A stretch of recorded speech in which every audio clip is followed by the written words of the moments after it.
Aujourd'hui, je voulais te parler du don et de l'action qui consiste à donner aux autres.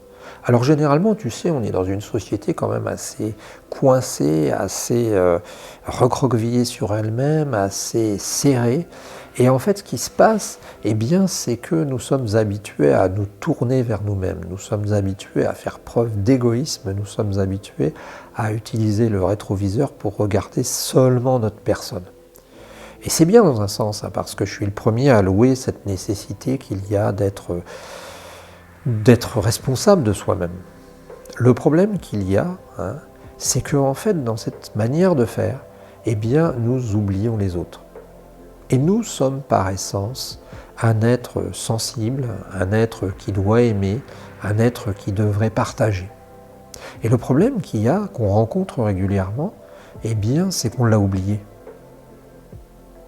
Et je me suis aperçu, moi, d'une manière tout à fait statistique, hein, qu'en observant les gens, eh bien, une grande partie des gens qui étaient heureux, et c'est reconnu par finalement les études de médecine, une grande partie des gens qui étaient heureux étaient aussi des gens qui avaient fait le pas d'aller vers les autres, de s'intéresser aux autres et de donner de leur temps, de donner de l'argent, de donner des conseils, de donner de l'affection. Et je vais te dire pourquoi ça marche super bien, ça. Ça marche super bien parce que si tu tournes autour de toi-même, si tu tournes autour de ton ego, comme dit Mathieu Ricard, hein, il dit qu'il a un ami qui disait du côté de l'ego, ça sent un peu le renfermer, bien c'est un peu ça qui se passe. C'est-à-dire que si tu tournes autour de ta petite personne, si tu tournes autour de ta petite image, ça ne veut pas dire qu'il ne faut pas s'aimer, ça ne veut pas dire qu'il ne faut pas aimer être présentable, s'aimer, mais ça veut dire aussi qu'on doit intégrer les autres. Et si tu commences à t'intéresser aux problèmes des autres, eh bien tu vas t'apercevoir qu'il y en a énormément malheureusement pour eux. Et donc tu vas pouvoir toujours faire quelque chose. Alors, la preuve que c'est quelque chose qu'il faut faire, c'est que quand tu vois des gens d'un certain âge qui sont arrivés à la retraite, c'est une des choses qu'ils commencent à faire, à s'inscrire au Restaurant du Cœur, à s'inscrire à l'épicerie solidaire, et à essayer de faire des choses pour les autres. Hein. Alors, si tu te diriges dans cette voie, vers cette voie, je ne pense pas qu'il faille en attendre quelque chose. Je crois que c'est un des secrets finalement de ce genre d'exercice, c'est de ne pas attendre de retour finalement de ton don. Hein, parce que dans le fait de donner, eh bien, on dit qu'en fait, il faut que la main qui donne il ignore l'autre. Parce qu'en fait, c'est ça. C'est-à-dire que quand tu donnes, eh bien, tu donnes pour donner. Tu donnes pas pour te faire plaisir, tu donnes pas pour finalement te glorifier, tu donnes pas. Tu donnes de manière humble, tu donnes de manière anonyme, hein, et tu donnes de manière humaine, tout simplement, sans chercher à montrer, sans chercher à te mettre en premier. Hein. Et ça, je pense que c'est important. C'est à relier à la notion d'humilité, c'est à relier à la notion de réduction un peu de l'ego.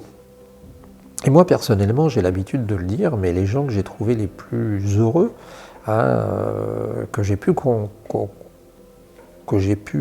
contacter, que j'ai pu côtoyer, eh bien, c'était souvent des gens qui étaient croyants. Hein. Alors, je ne suis pas en train de faire du prosélytisme, mais souvent des gens qui étaient croyants et qui donnaient, qui aidaient les autres, qui avaient une sorte de joie intérieure qu'ils diffusaient parce qu'on est naturellement des êtres, je pense, qui ont besoin de communiquer, de partager. Et ça répond à nos besoins fondamentaux. Alors le problème, c'est que dans nos sociétés, par essence, eh bien, on met de côté. Par essence, on calcule, par essence, on sauve, hein, tout save money, on dit en anglais. Eh bien, c'est ça le problème aussi. C'est que dans nos sociétés, eh bien, nous sommes des sociétés qui sauvons l'argent, qui sauvons des sommes, qui les gardons un peu comme Harpagon, tu sais, avec nos doigts qui finissent par être crochus. Et eh bien, ça finit par être négatif. Alors, ça ne veut pas dire que toi, il faut que tu te transformes du jour au lendemain dans une sorte de Saint-Vincent de Paul ou l'abbé Pierre qui va commencer à distribuer à tout le monde. Bien au contraire, hein, il faut se protéger, il faut garder pour soi et sa famille. C'est pas ça que je veux dire. Ce que je veux dire, c'est qu'il faut que tu aies la conscience que tu peux aussi donner, tu peux aussi aider. Et parfois, c'est difficile. Parfois, on est tellement centré sur soi-même, parfois, parce qu'il y a des gens qui te disent, tu sais, ah bah ouais, mais moi, j'ai pas eu grand-chose dans ma vie, hein, on m'a pas fait de cadeau, la vie m'a pas fait de cadeau, alors j'en fais pas. Ouais, c'est vrai, tu as le droit, hein, tu as le droit de réagir comme ça, si tu considères vraiment que tu t'es fait toi-même. Mais je pense que si tu réfléchis, je pense que si tu fais un peu une introspection, eh bien, tu verras que le fait de s'occuper des autres, le fait d'aller vers eux, le fait de chercher à les comprendre, eh bien c'est quelque chose qui peut t'aider grandement et peut te permettre de grandir. Hein. Alors moi je l'ai constaté, moi je l'ai vu, je te dis, les gens que j'ai vus les plus heureux apparemment et à long terme, ce sont des croyants, ce sont des gens qui étaient parfois dans les ordres. Hein. Je ne sais pas si tu as eu l'occasion de voir des moines ou des sœurs qui croient. Ils sont complètement allumés, tu as l'impression qu'ils sont shootés carrément. Alors je ne te demande pas d'être comme ça non plus, mais d'aller explorer de ce côté-là, d'aller essayer d'aller voir ce qui s'y passe et puis de revenir pour nous dire ce que tu en as pensé. Voilà, on se retrouve pour une vidéo demain. Hein, et pour l'instant, eh bien, je te souhaite une bonne et belle journée. Salut!